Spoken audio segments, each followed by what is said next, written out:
Hi everyone, Mr. Hawkins with Hawkins Tech, and today Apple released iOS 26.1 to the public.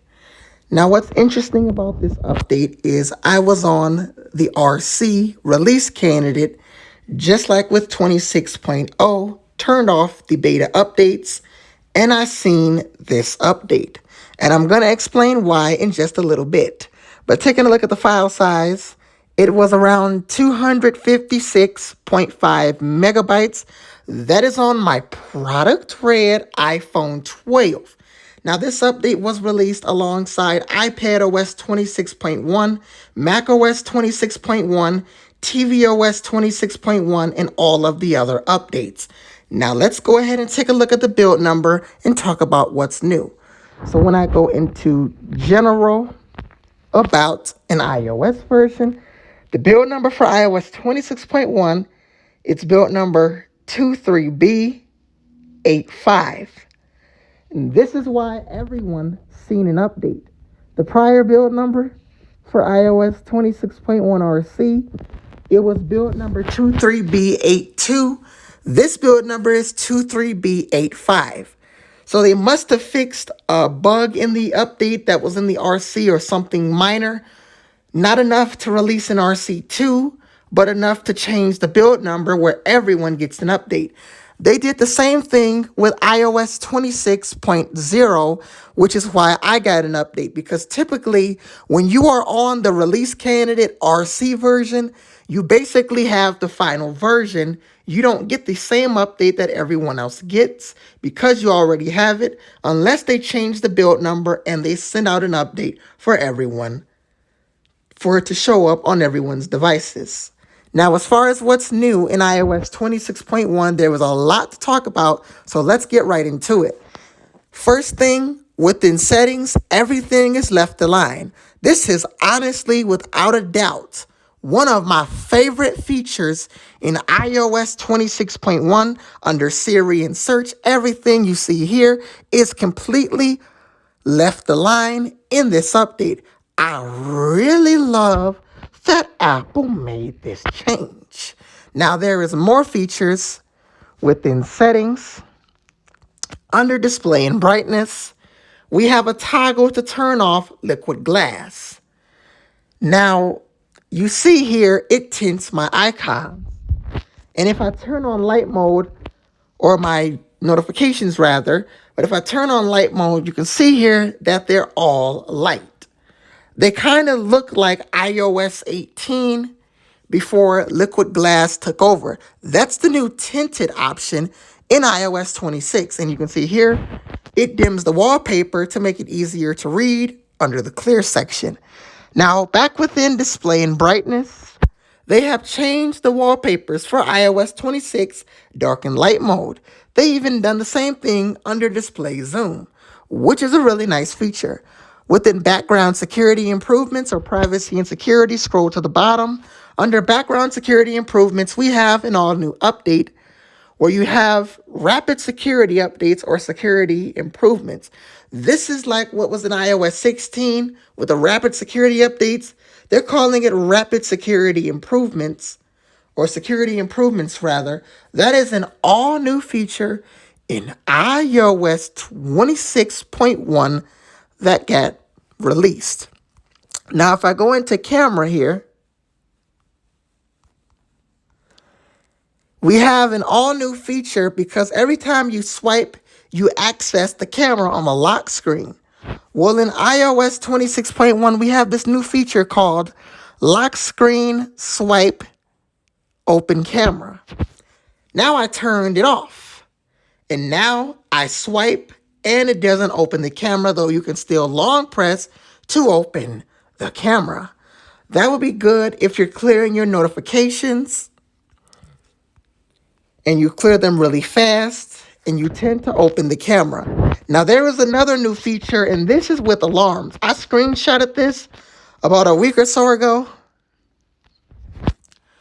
With the alarm clock here, you can see we have two options. The snooze button, that isn't new. What is new is how they changed the stop alarm. It is now a slide to stop alarm. What I didn't know, if you prefer the old way, there was a way to change that. I believe it's somewhere under accessibility and somewhere under prefer single touch action here. I will probably have to find it here.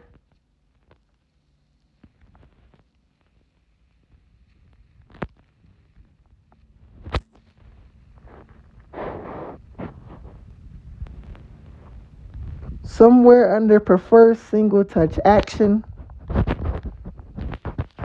So it's probably under touch. And this is it right here. Prefer single touch action. If I turn this feature on, prefer single touch action, if you do not like the alarm clock where you slide to stop, you now have the option to prefer single touch action. However, I will leave that turned off as I like the way that looks. I believe that is a new option in iOS 26, as I don't recall seeing that underneath back tap in iOS 18.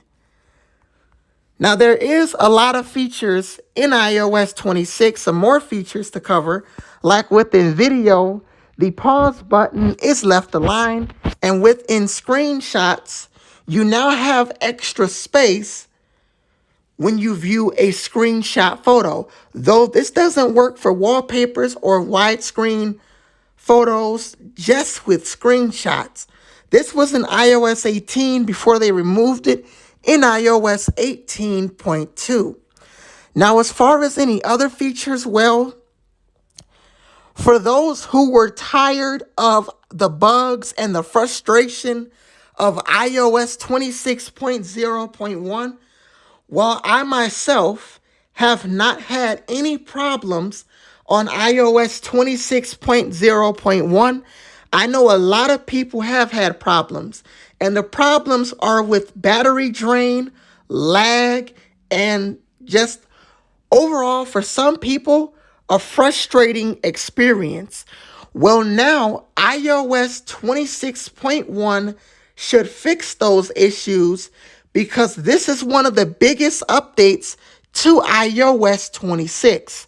So with iOS 26.1, if you are having problems with battery drain and different things like that on 26.0.1, it should be fixed in iOS 26.1. Now, as far as the next update, well, at some point we should be getting betas for iOS 26.2. Now, I won't be installing the 26.2 beta, which is why I turned off my beta updates. But I will make a video going over new features in iOS 26.2 beta. However, I will install it at beta 4. So I will install iOS 26.2 beta 4. And when we get the RC, I will install it. And I wouldn't expect the final release probably until December 15th. When it comes out, I will have a video like I do with any other software update going over all the new features. And also, I have my live stream planned for the 16th of November. When it gets closer to the time, like on the 15th, I will send out a placeholder. And that is for the 1-year anniversary on YouTube. I have officially been on YouTube for 1 year as of this month, November 2025. While exactly it hasn't been a year, not till the 16th, this whole month counts as the 1-year anniversary. So I will have a live stream coming out on November 16th. It will be most likely 1 to 2 hours long, and it will be a Q&A live stream. And hopefully by then we have 400 subscribers. I currently have 383 subscribers on my channel. So I have a goal to get to 400 subscribers before or on November the 16th. As far as anything else from Apple, well, that's it with iOS 26.1. Leave a comment down below. What do you think of the update so far? Me personally, I've been running it since beta 4, but it will fix bugs. So if you're tired of battery drain, lag, and different things like that you were dealing with on iOS 26.0.1, this is a fix for the bugs and the problems that iOS 26.0.1 was causing for most iPhones. If you enjoyed this video, make sure you like, comment, and subscribe. I'm Mr. Hawkins with Hawkins Tech, and I will have a YouTube short coming out a little bit later going over the top features in iOS 26.1. I will see you guys in my next video. Peace.